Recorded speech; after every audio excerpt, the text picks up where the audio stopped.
ছোটবেলায় ঘর থেকে বের হয়ে গেলেন, কলকাতা আলিয়ায় গেলেন, সেখানে গিয়ে পড়াশোনা করলেন। ওইখান থেকে তার মনে আবেগ জাগলো, আল্লাহর কোরআন সহিশুদ্ধভাবে পড়তে হবে, জানতে হবে। আল্লাহর কোরআন যদি সহিশুদ্ধভাবে পড়তে না জানি, না শিখি, তাহলে কেমন মুসলমান হইলাম। তিনি কোরআনের মহাব্বতে, ভালোবাসায় এবার তথ্য তালাশ করতে থাকলেন, কোথায় গেলে আমি সহিশুদ্ধভাবে কোরআন পড়তে পারবো। খুঁজতে খুঁজতে সেখানে তিনি পাইলেন মক্কায় সৌলতিয়া নামক একটা মাদ্রাসা আছে। ওই মাদ্রাসায় সহিশুদ্ধভাবে কোরআন শেখানোর জন্য তৎকালীন বিশ্বে, গোটা বিশ্বের মধ্যে সবচেয়ে প্রসিদ্ধ ছিল, সবচেয়ে ভালো মাদ্রাসা ছিল। তিনি তথ্য পেয়ে ওই মাদ্রাসা সৌলতিয়া মক্কার হৃৎপিণ্ডে, যারা উমরা করেছেন, হজ করেছেন, তারা অনেকে দেখেছেন, ঠিক মক্কার হৃৎপিণ্ডে অবস্থিত। তিনি সেখানে যাওয়ার জন্য তিনি ওই জাহাজের মধ্যে আরোহণ করলেন। সেখান থেকে যখন তিনি গেলেন, লম্বা ইতিহাস আছে। বড় আব্বা সেখানে যাওয়ার পরে তার একজন উস্তাদ ছিলেন শরীফ রহমতুল্লাহি আলাইহি, ওই উস্তাদের কাছে তিনি গিয়ে ভর্তি হলেন, আমাকে সহিশুদ্ধ কোরআন শেখান।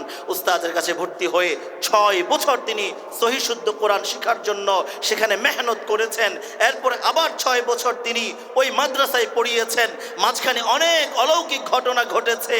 তৎকালীন সময়ে গোটা আরবের মধ্যে একটা আন্তর্জাতিক প্রতিযোগিতা হতো, সারা বিশ্ব থেকে বড় বড় কারিরা সেখানে অংশগ্রহণ করতেন।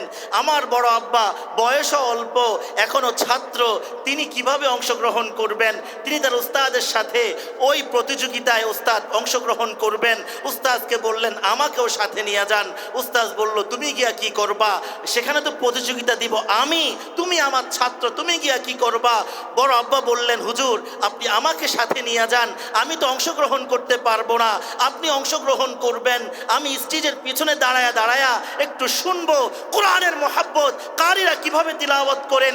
সারা বিশ্ব থেকে বড় বড় কারিরা আসবে, তারা কিভাবে আল্লাহর কোরআন পড়েন, কতটা মহাব্বতের সাথে পড়েন, কতটা দরদের সাথে পড়েন, কতটা দিল লাগায়া পড়েন আল্লাহর সাথে। এই কোরআনের ভালোবাসা তাদের কত বেশি, আমি একটু পিছনে দাঁড়ায়া দাঁড়ায়া অনুধাবন করব, আমাকে একটু সঙ্গে নিয়ে যান।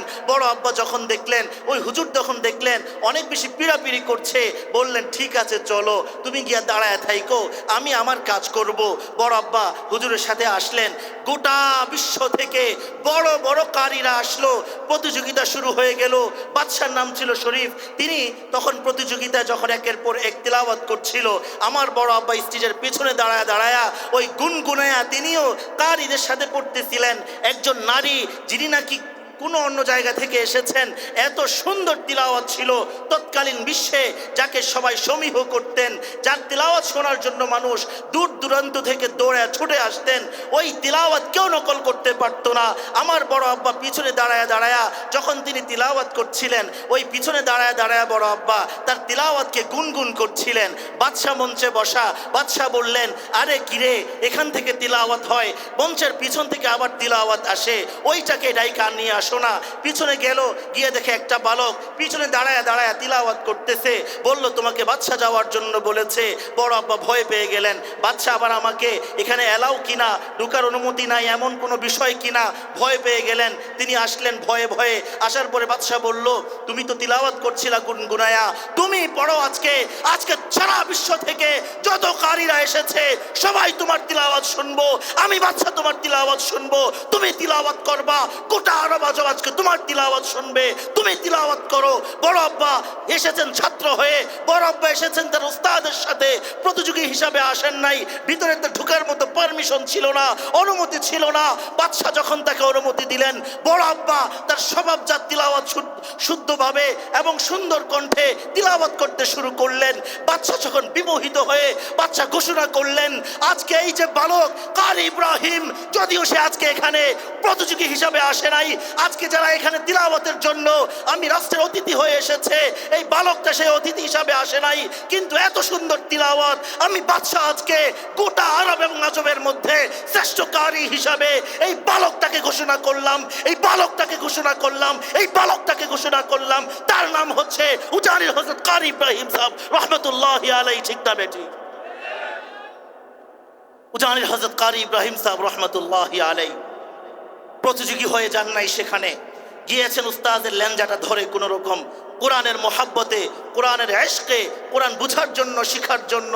কিন্তু আল্লাহ তাআলা দেখেন কিভাবে তাকে সম্মানিত করেছেন গোটা আরব এবং অনারবের মধ্যে। ওই সময়ে হযরত কারি ইব্রাহিম সাহেব রহমতুল্লাহি আলাইহি গোটা বিশ্বের মধ্যে শ্রেষ্ঠ কারির অ্যাওয়ার্ড নিয়ে এসেছেন।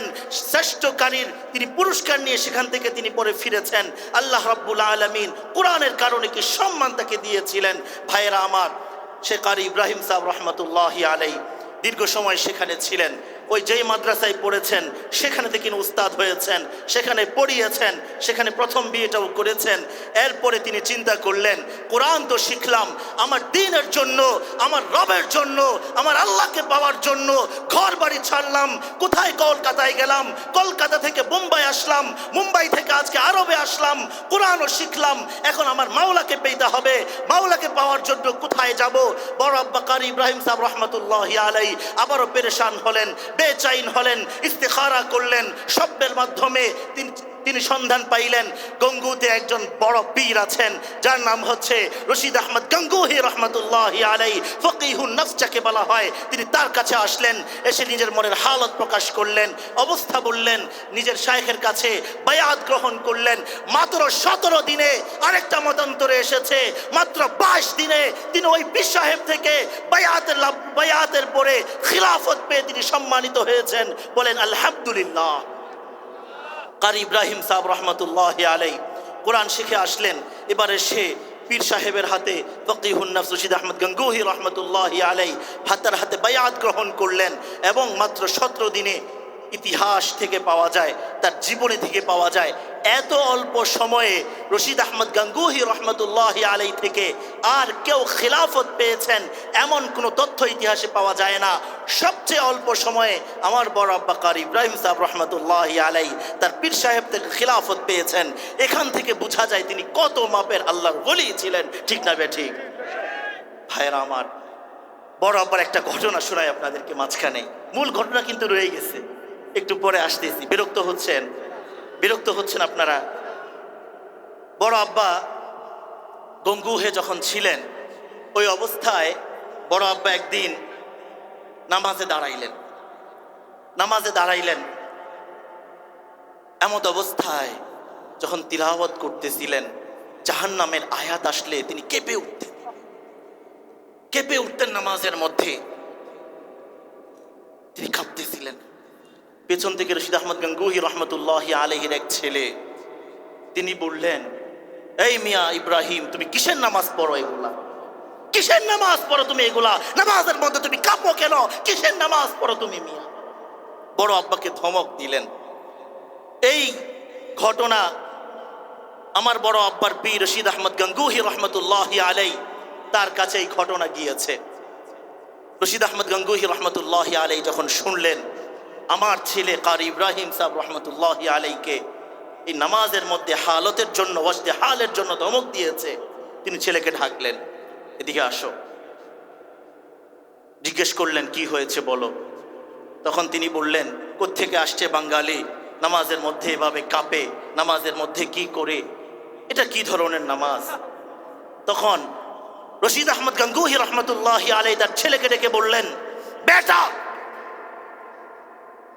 আজকে তুমি কারি ইব্রাহিমের যে নামাজ দেখে তুমি তাকে বর্তসনা করছো, তিরস্কার করছো, এই জন্য করছো তুমি কারি ইব্রাহিমের সেই মাকাম পর্যন্ত, সেই স্থান পর্যন্ত, কারি ইব্রাহিম যে জায়গায় এসেছে সেই জায়গা পর্যন্ত তুমি বুঝতে পারো নাই, যার কারণে আজকে তুমি কারি ইব্রাহিমকে চিনতে পারো নাই, আর এই জন্য তুমি তাকে বর্তসনা করছো, তিরস্কার করছো। যদি তুমি কারি ইব্রাহিমকে চিনতে পারতা, বুঝতে পারতা, তার মাকাম সম্পর্কে জানতে পারতা, তুমি তাকে তিরস্কার করতে না, বরং তুমিও তার মতো এমন নামাজ পড়ার জন্য আগ্রহী হইতা, তুমিও তার মতো এমন নামাজ পড়ার জন্য বেচাইন থাকতা, পেরেশান থাকতা, তুমি এমন নামাজ পড়ার জন্য অনেক লোলুপ্ত থাকতা, ঠিক না বেঠিক? ভাইরা আমার, বড় আব্বা রহমতুল্লাহি আলাইহি ওই জায়গা আমি গিয়েছি গঙ্গুহে। আজকে থেকে কিছুদিন গেলে 100 বছর হয়ে যাবে, কয়েক বছর অতিক্রান্ত হলেই। গঙ্গুহে আমি গিয়েছি দেওবন্দে যখন আমি পড়ি। হযরত রশিদ আহমদ গঙ্গুহি রহমতুল্লাহি আলাইহির মকবরা, যেখানে পাশে একটা ছোট্ট খানকা আছে, আর একটু দূরে আব্দুল কুদ্দুস গঙ্গুহি রহমতুল্লাহি আলাইহির খানকা আছে, আমি সেখানে গিয়েছি। আজকে 100 বছর অতিক্রান্ত হতে চলেছে। আমি যখন গিয়ে বললাম হযরত রশিদ আহমদ গঙ্গোহী রহমতুল্লাহি আলাইহির এক পাগল খলিফা ছিল কারি ইব্রাহিম, বাংলাদেশের উজানিতে, আমি তার বংশের সন্তান, খোদার কসম তারা আমাকে মোহাব্বতের সাথে বুকের সাথে জড়িয়ে নিয়েছিলেন। আরে কারি ইব্রাহিম 100 বছর হয়ে গিয়েছে, দুনিয়া থেকে চলে গিয়েছে, আজ পর্যন্ত গাঙ্গু তার জন্য পাগল হয়ে আছে, ঠিক না বেটি? কারি ইব্রাহিম সাহেব রহমতুল্লাহি আলাইহি। আলহামদুলিল্লাহ, এরপরে যে ঘটনা আমি বলছিলাম, এই যে কারি ইব্রাহিম সাহেব রহমতুল্লাহি আলাইহি, তিনি চট্টগ্রামে যে ঘটনা দিয়ে শুরু করেছি গেলেন, বয়ান করছেন তার আঞ্চলিক নোয়াখালীর ভাষায়। ওখানে একজন বড় বুজুর্গ ছিলেন, পটিয়া মাদ্রাসার মুহতামিম সাহেব, তিনি এসে বললেন, হাটহাজারী মাদ্রাসার মুহতামিম সাহেব এসে বললেন, হাবিবুল্লাহ সাহেব সম্ভবত, এসে বললেন যে হুজুর, আপনি যে বয়ান করতেছেন আপনার আঞ্চলিক নোয়াখালীর ভাষায়, মানুষ তো কিছু বুঝতেছে না। চট্টগ্রামের মানুষ আপনার নোয়াখালীর ভাষার বয়ান তো বুঝতেছে না। কারি ইব্রাহিম সাহেব রহমতুল্লাহি আলাইহি জজবার মধ্যে ছিলেন, হালতের মধ্যে ছিলেন। তিনি শুধু আঙ্গুল দিয়ে এভাবে তিনি একটু ইশারা করে বললেন, আরে মিয়া রাখেন, আপনি কি বলেন, মানুষ ওয়াজ বুঝতেছে না, আমি তো দেখতেছি মানুষ দলে দলে হিদায়াতের দিকে ঢুকতেছে, হিদায়াতের দিকে ঢুকতেছে, হিদায়াতের দিকে ঢুকতেছে, বলেন সুবহানাল্লাহ। বুজুর্গানে দিন বলেন, ওই মাহফিলে এমন একটা আল্লাহর বান্দা ছিল না যে আল্লাহর বান্দা পরবর্তীতে দুনিয়ার সব গুনাহ ছেড়ে দিয়ে হিদায়াতের পরে আসে না। আলহামদুলিল্লাহ। কারি ইব্রাহিম সাহেব রহমতুল্লাহি আলাইহি, তাদের কথার মধ্যে এত প্রভাব ছিল, মানুষ কথা বুঝতো না, আওয়াজ শুনেই মানুষ হিদায়াতের পথ পেয়ে যেত। আলহামদুলিল্লাহ। আল্লাহু আকবার কবীরা। আমার বড় আব্বার অনেক ইতিহাস, কয়টা বলবো বলেন। কারি ইব্রাহিম সাহেব রহমতুল্লাহি আলাইহি, আমাদের বাড়ির পাশের ঘটনা মুরব্বীদের মুখে শুনেছি। তিনি তার জায়গায় কৃষকরা কাজ করতেছিলেন, খাদিমরা কাজ করতেছিলেন, রসুনের বীজ বপন করতেছিলেন। তিনি তসবিহ নিয়ে জিকির করতেছে আর হাঁটতেছে, কাজ তদারকি করতেছে। দেখে মানুষেরা গল্প করে আর কাজ করে। তিনি ধমক দিলেন, এই মিয়ারা, খালি কথা বলো, গল্প করো, আল্লাহর জিকির করতে পারো না? যখন তিনি আল্লাহর জিকির করতে পারো না বলে ধমক দিলেন, সাথে সাথে রসুনের গুড়াগুলা লাফায় আল্লাহু আকবারের মতো লাফায় উঠলো। ওই যারা কাজ করেছেন তারা বলেছেন, মনে হচ্ছিল আমরা জিকির করি না, কারি ইব্রাহিম সাহেব রহমতুল্লাহি আলাইহির জিকিরের আওয়াজ এমন ছিল, ওই রসুনের গুড়াগুলা পর্যন্ত আল্লাহ আল্লাহ বলে জিকির করতে শুরু করলো। সুবহানাল্লাহ। ভাইরা আমার, হযরত কারি ইব্রাহিম সাহেব রহমতুল্লাহি আলাইহির ঘটনা অসংখ্য অগণিত আছে, অসংখ্য অগণিত। আজকে আপনাদেরকে দুই একটা ঘটনা শোনাইলাম, এগুলো শুধু শোনার জন্য না, এই ঘটনাগুলো থেকে আমাদেরকে বুঝতে হবে, জানতে হবে, আমাদের যাদেরকে নিয়ে আমরা গর্ব করি তারা কি ছিলেন আর আমরা কোথায় আছি, তাদের মাকাম কোথায় ছিল, তারা কোন দরজার আল্লাহর ওলি ছিলেন আর আমরা কোথায় আছি। এই বিষয়গুলো আমাদের জানা দরকার, বোঝা দরকার, ঠিক না বেঠিক? ভাইরা আমার, কারি ইব্রাহিম সাহেব রহমতুল্লাহি আলাইহি দুনিয়া থেকে চলে গিয়েছেন। তার পরবর্তী নসল তারাও দুনিয়া থেকে অনেকে চলে গিয়েছেন। সামনে আবার আমরা আল্লাহ তাআলা আমাদেরকে এই নসল থেকে দুনিয়াতে পাঠিয়েছেন। আমাদের যে মিশন এবং ভীষণ অত্যন্ত স্পষ্ট। কারি ইব্রাহিম সাহেব রহমতুল্লাহি আলাইহি ছোট বয়সে ঘর ছেড়ে চলে যাওয়া, জমিদারি ছেড়ে চলে যাওয়া, আল্লাহকে পাওয়ার জন্য চলে যাওয়া, এরপরে আরব আজম সব ঘুরে আবারও দেশে আসলেন। আসার পরে যখন এই দেশের মানুষকে তিনি কোরআন শিখাইতে শুরু করলেন, মানুষ কারি ইব্রাহিম সাহেব রহমতুল্লাহি আলাইহি থেকে দূরে সরতে শুরু করলো। কেউ বলতেছিল এই পাগল কোত্থেকে আসছে, কেউ বলতেছিল এই মূর্খ কোত্থেকে আসছে, বিভিন্ন রকমের তিরস্কার ভর্ৎসনা মানুষ করতেছিল। কেন? এই জন্য যে এখানে আল্লাহর কোরআন অশুদ্ধ পড়তে মানুষ এতটা মূর্খ হয়ে গিয়েছিল যে সহি শুদ্ধ কোরআন কোনটা মানুষ এটাই বুঝে নাই। তিনি যখন সহি শুদ্ধ কোরআন নিয়ে আসলেন, মানুষ মনে করতে থাকলো আমরা যেটা অশুদ্ধ পড়ি এটাই হচ্ছে শুদ্ধ, আর তিনি যেটা শুদ্ধ পড়তেছেন এটাই মনে হয় অশুদ্ধ। তখন ওলামায়ে কেরামরা মানুষকে বুঝাইলেন, এই যে আজকে কারি ইব্রাহিম তোমরা যাকে পাগল বলতেছো, সেই যে তিলাওয়াতটা করে এটাই হচ্ছে শুদ্ধ তিলাওয়াত, তোমরা যে তিলাওয়াত করো এটাই হচ্ছে অশুদ্ধ তিলাওয়াত।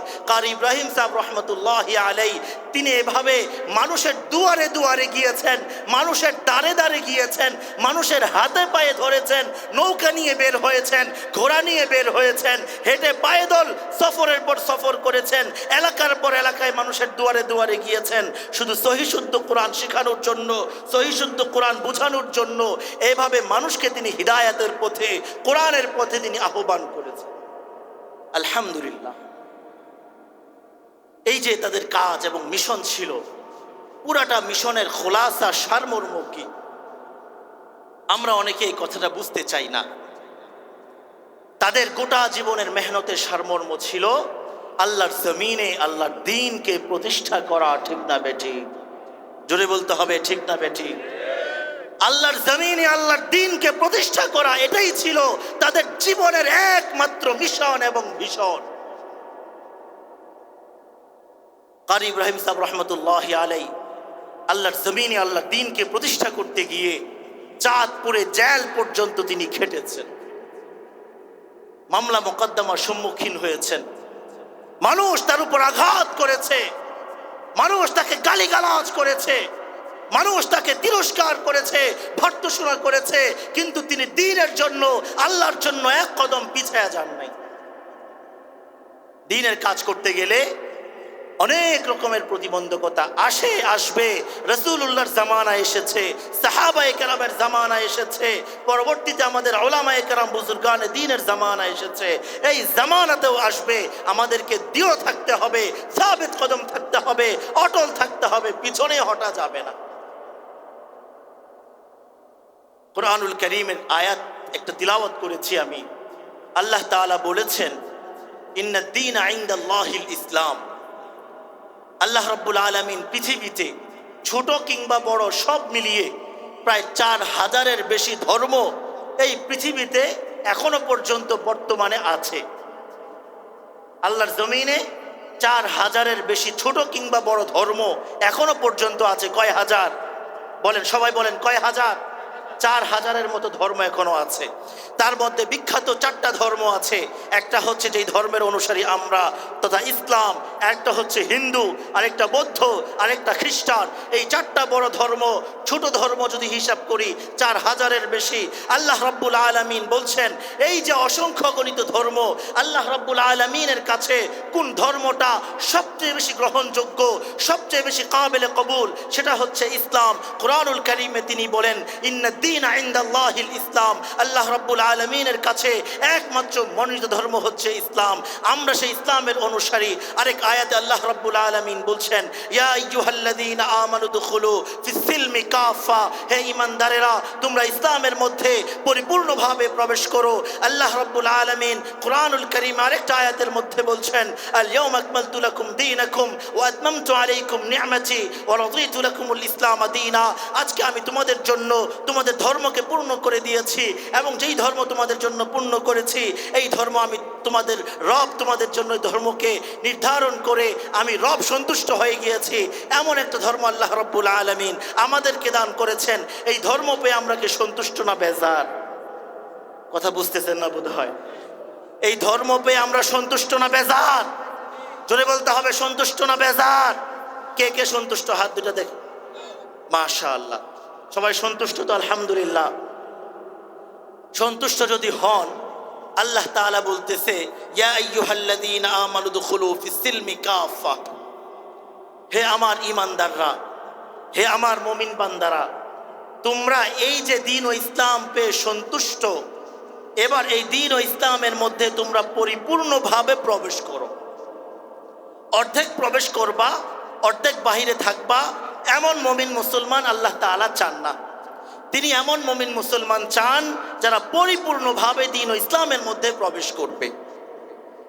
তার বান্দা যখন মসজিদে যাবে নামাজ পড়তে, ওই নামাজের মধ্যে পরিপূর্ণভাবে আল্লাহর উপর ঈমান রেখে সে নামাজ পড়বে। সে যখন হজ করতে যাবে আল্লাহর উপর পরিপূর্ণভাবে ঈমান রেখে হজ করবে। সে যখন যাকাত আদায় করবে আল্লাহর উপর পরিপূর্ণ ঈমান রেখে যাকাত আদায় করবে। এভাবে দিনের যত আমল আছে, দিনের যত আরকান আছে, দিনের যতগুলো শাখা প্রশাখা আছে, সবগুলো বিষয় যখন সে আদায় করবে আল্লাহ রব্বুল আলামিনের উপর পূর্ণ আস্থা এবং বিশ্বাস রেখে আদায় করবে, এটাই হচ্ছে আল্লাহ রব্বুল আলামিনের পক্ষ থেকে আমাদের জন্য নির্দেশনা। এরপরে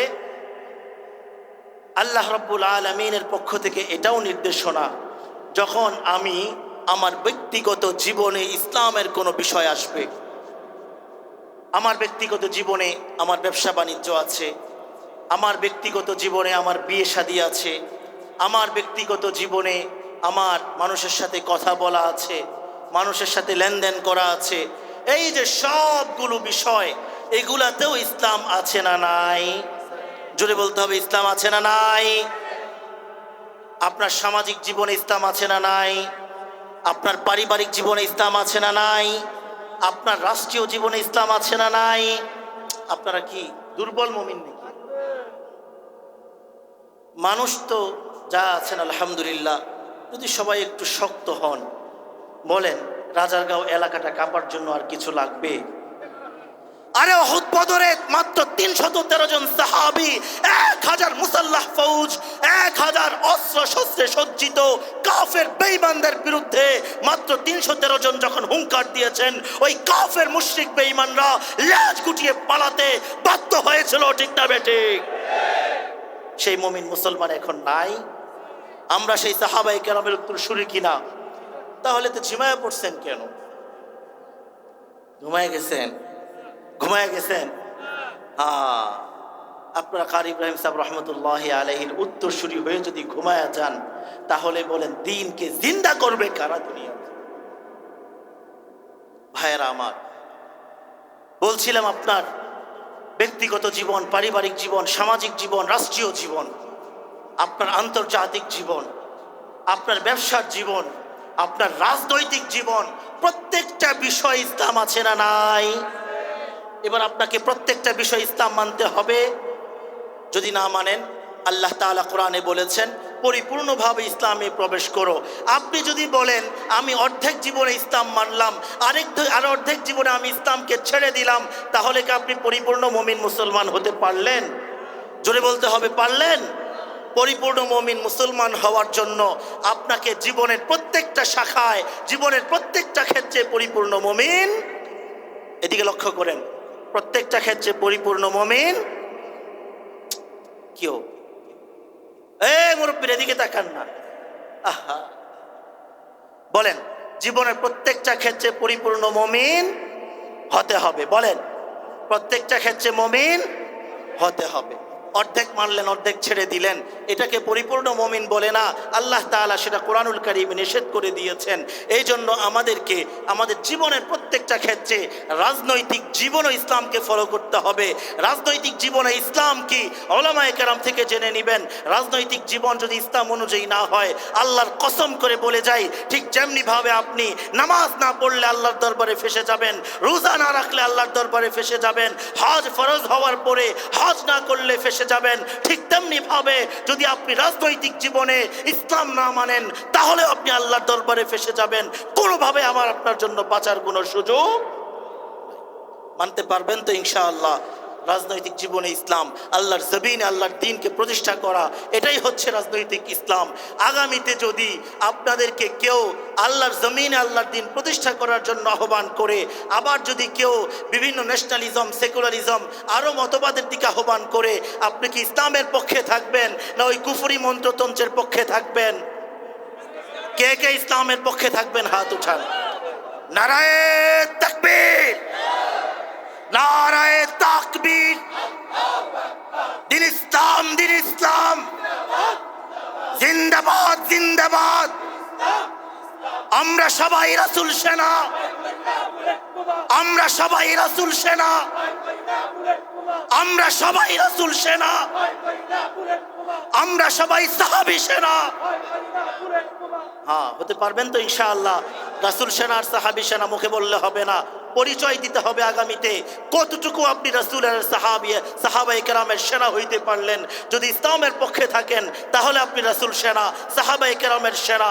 আর যদি ইসলামকে বাদ দিয়ে কোনো মন্ত্রতন্ত্র গ্রহণ করেন তাহলে বুঝতে হবে আপনি নামাজ পড়েন ঠিক আছে, পরিপূর্ণ মুমিন হতে পারেন নাই। রোজা রাখেন ঠিক আছে, পরিপূর্ণ মুমিন হতে পারেন নাই।